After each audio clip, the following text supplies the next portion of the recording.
Hello everyone, this is your host Rohan Tandel from InnoHealth Magazine studio. I welcome you to this podcast produced by InnovatioCuris with a mission to spread awareness and knowledge of various facets of healthcare innovation. This podcast is the third in the series Voices of IC Innovator from InnoHealth Magazine, the first magazine in India on healthcare innovations. In this series, we would be exploring the essence of the IC Innovator Club through its club members' perspectives. Today, we are going to have a conversation with our guest speaker, Dr. Vibha Jain, who is a clinical by qualification with 23 years of work in healthcare, including 10 years in healthcare IT. She completed her MBBS graduation from LLRM Medical College, Meerut, and has completed her MBA in healthcare from Symbiosis International University, Pune. Her vision is to improve healthcare services with the help of new technologies and innovative automation. Welcome, Dr. Vibha, to our podcast. How are you today, ma'am? I'm fine. How are you doing? I'm good too, ma'am.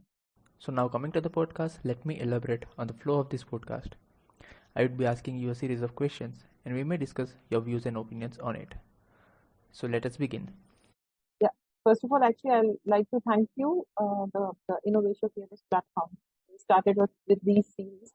It's not a task, to not share and not only share my views, but also to hear other members' views on this particular podcast. Thanks a lot for inviting me to the platform. Yeah, ma'am, it's our pleasure to have you on this podcast. Yeah. We know that each individual learns at a different pace and have different life experiences, of which not all experiences come together at one point of time. Right. So there are some lessons or say facts or just some information that we learn after many years for which we might feel, if only I would have learned this earlier in my life or career, would have been provided a better flow for my career or life. So my question to you is, what is that one thing or that one lesson that you wish you knew at the start of your career? There are actually two, but I would like to elaborate on one since you asked for one. You need to have the one person who is going into any of the career or starting or in the middle or maybe stage. One needs to have space and time for one thing. Maybe it's for an hour, maybe it's for 30 minutes, maybe it's for 2 hours, but one needs to have some space for himself. He should not be like too much passionate so that all 24 hours in a day sometimes put into the work, forgetting all about the family, forgetting all about the person himself. Because what is required is an introspection on whatever one has done during the day, because that gives a fuel, like bounce back in case somebody has fallen down, or work better in case somebody has worked good during that time. One needs to have some time for himself or herself. That's one rule one should have whenever one starts his career. It actually helps. Yeah, ma'am, true. I would also start implementing as I'm also starting my career from now That's very important, because I understand that there are people who are very passionate. I mean, I'm giving an example of myself only. So, too passionate, too much. I was labeled as a workaholic, not taking consideration what time of the day it is. The deadlines have to be met, so working hours together to complete or finish the deadlines. But what impacted was the outcomes will remain the same, because you have to complete that work. So if you are promised 90%, you will get 90%. They won't give you 95%. But what ultimately gets lost is your energy, your health, and then that kind of stress which goes into that completing that work on the timeline. 30 hours a day, that's enough. 30 minutes a day, that's enough for you. But you need to have some time for yourself, introspect whatever you have done. True, ma'am. Coming to the next question. As humans, we are bound to use things which we call resources, but not all resources help us grow substantially and have a life-changing impact. So, ma'am, my question to you would be, what are the resources that had a major influence on you as a professional or as an individual? To be honest, Rohan, since I've been in healthcare, initial part of my career was in the working space, the clinical space. So the patients there, they have been my teachers, my seniors, they have been my inspiration. And these are the resources from which I've learned. Once I moved into the healthcare IT space, I found books. Books actually have been the best resources which have guided me, which have taken me forward, which have helped me in finding the answers to the queries. And professional queries will get answers in different forums, or maybe talking to your seniors or talking to your network people, peers, and everyone. But once there are certain questions which keep on bothering you and they don't allow you to work properly, but out in the market. And then these kind of books, not the self-help books I'm talking about, but any kind of book.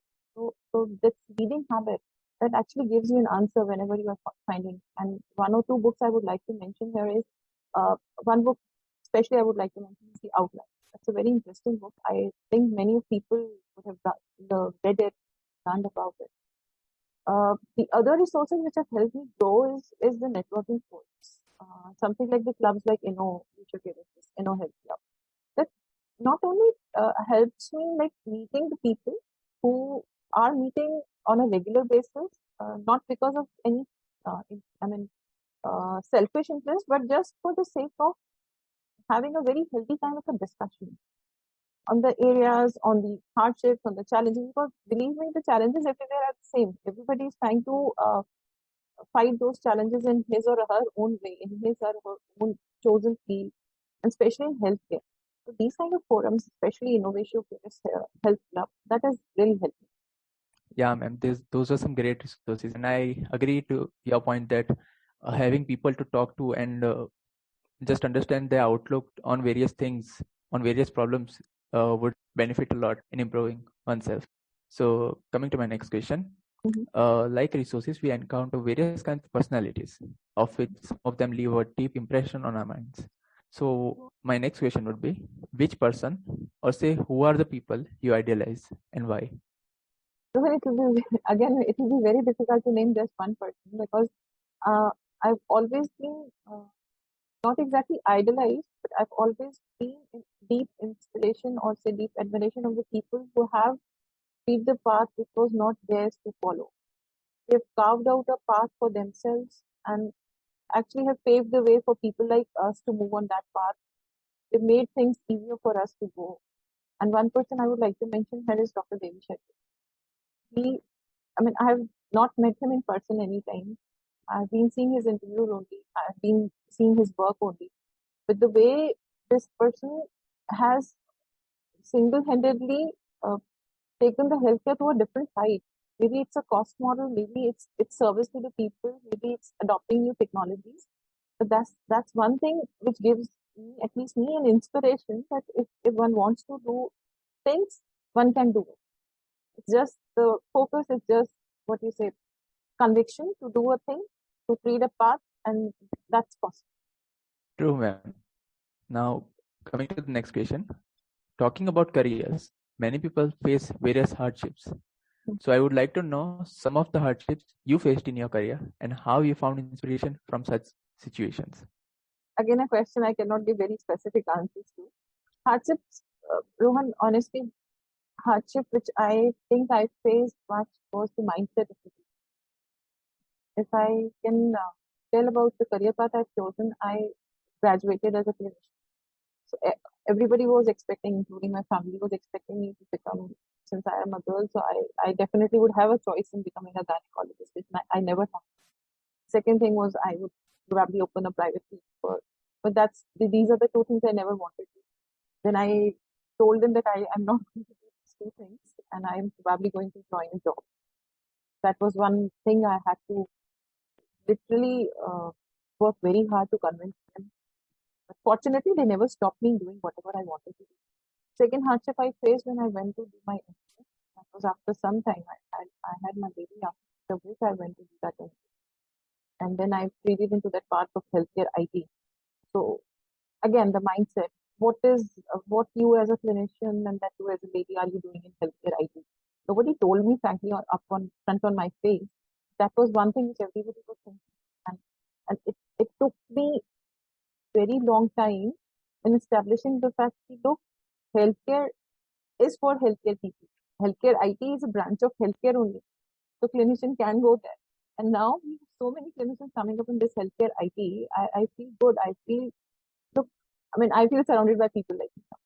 So somewhere down the line, this particular mindset is now broadening, allowing more people to come in.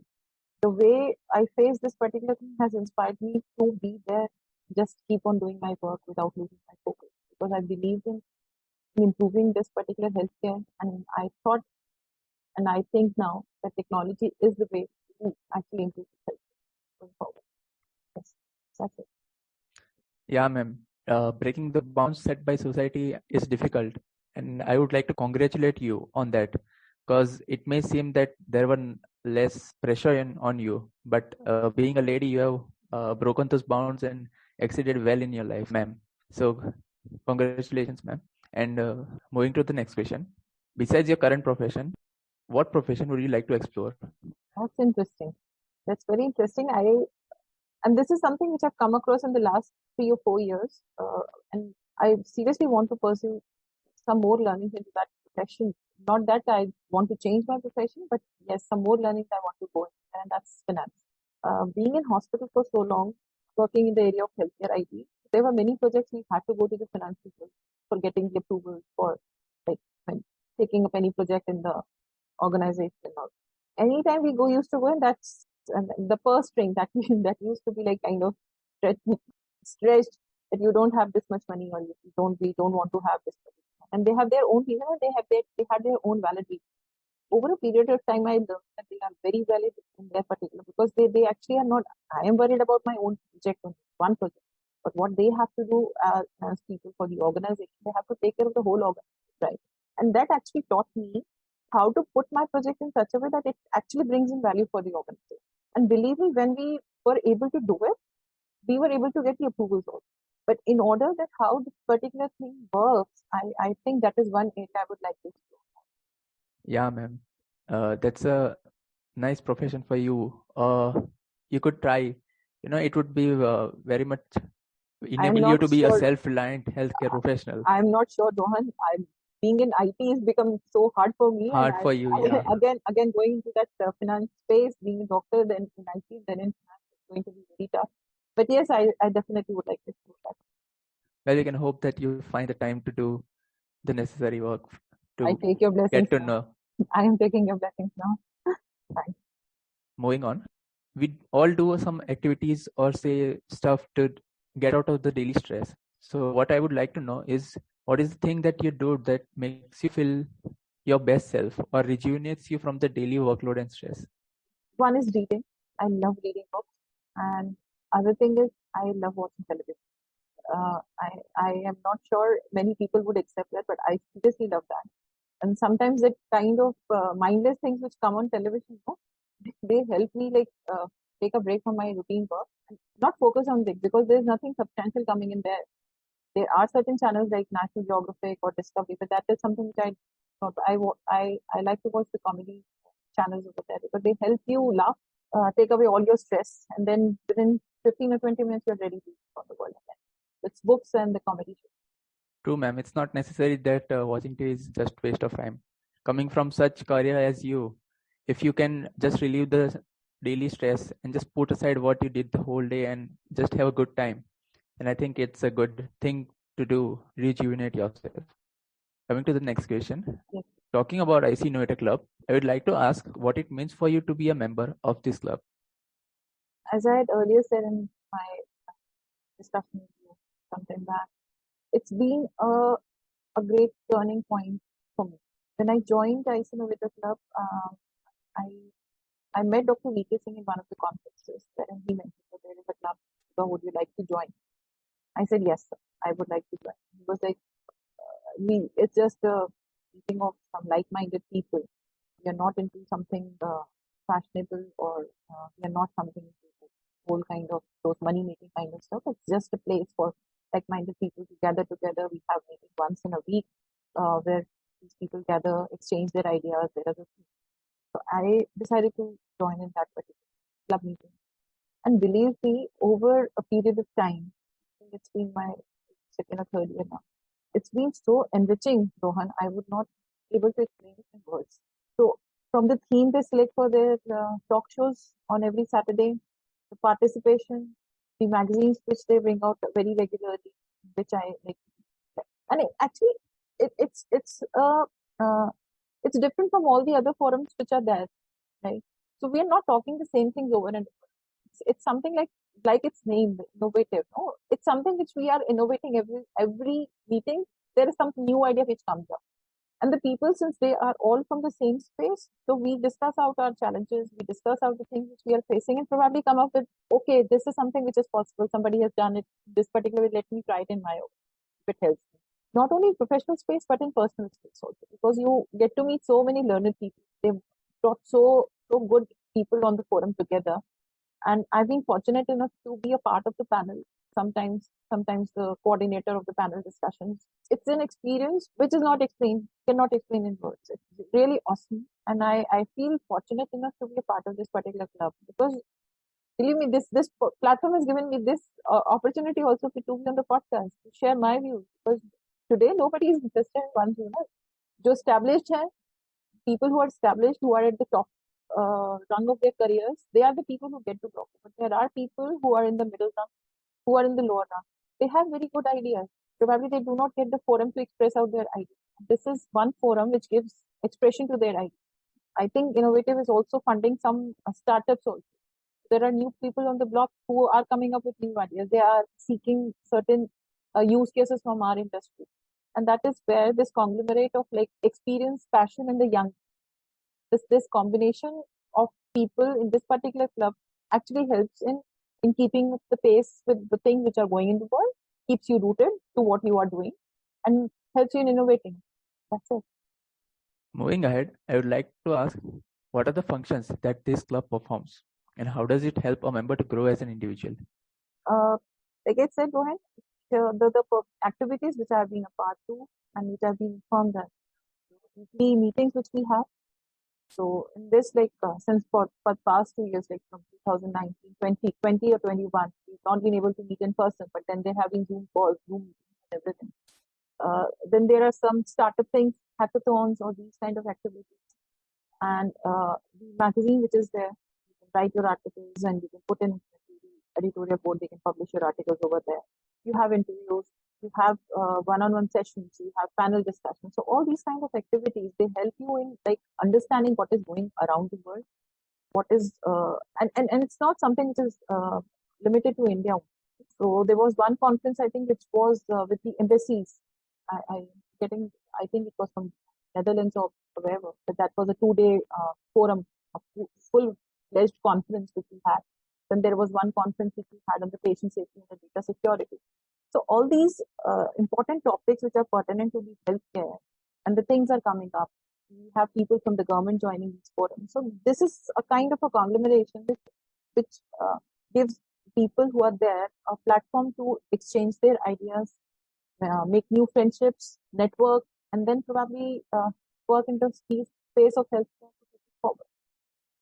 Next, I would like to ask, what does innovation mean to you, considering the healthcare industry? Innovation, we would find many definitions of innovation on the net, on the Google. But what I understand is innovation is something which is maybe related to a process or a product, but then you are able to get some better outcome by investing less, right? Maybe it's just a deviation of the old process which you are following, or maybe it's a new process altogether, disrupting everything which is working out today. But for example, recently I've seen that is making rounds on the LinkedIn as well. There are some portable ventilators which have come up. In this pandemic, people were needing ventilators. Some people came up with the idea of a portable ventilator. And then there are prosthetic legs or prosthetic arms, prosthetic limbs which are coming up. The wheelchairs of all kinds which move on the instruction of the patient's voice only, because they are not able to move their hands or their feet. They're not able to like manually control the wheelchair. Another technology which I would mention in the category of innovation would be the artificial. It's a long way to go, but if deployed in a proper way, I think it has the potential to go by leaps and bounds in this healthcare industry. I've seen these technologies work, especially in the cases of radiology. They've drastically reduced the time of the radiologist which is spent on scanning the normal X-ray, because they are now able to give them a kind of